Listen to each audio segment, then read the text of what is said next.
నిరుద్యోగ యువత దిల్సుఖ్ నగర్, అశోక్ నగర్ ప్రాంతాల్లో నిరసనకు దిగింది. ఉద్యోగాల కోసం ఏళ్ల తరబడి సిద్ధమవుతున్న అభ్యర్థులకు ప్రభుత్వం స్పష్టమైన హామీ ఇవ్వాలని వారు కోరుతున్నారు. పెద్ద సంఖ్యలో రోడ్డెక్కిన నిరుద్యోగులు నినాదాలు చేస్తూ తమ ఆవేదన వ్యక్తం చేశారు.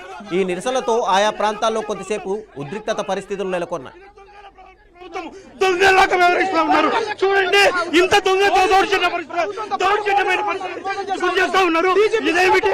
ఇది ఇంత హింసాత్మకమైన పరిస్థితి. ఇక్కడ చూడండి, ఎంత ఇక్కడ చూడండి, మాట్లాడే పరిస్థితి కూడా లేకుండా ఇగో ఇక్కడ చూడండి.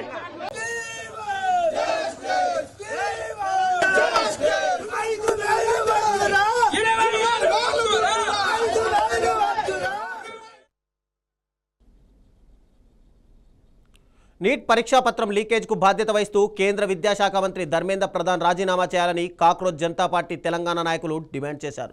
హైదరాబాద్ అసెంబ్లీ ఎదురుగా ఉన్న గన్ పార్క్ అమరవీర స్తూపం వద్ద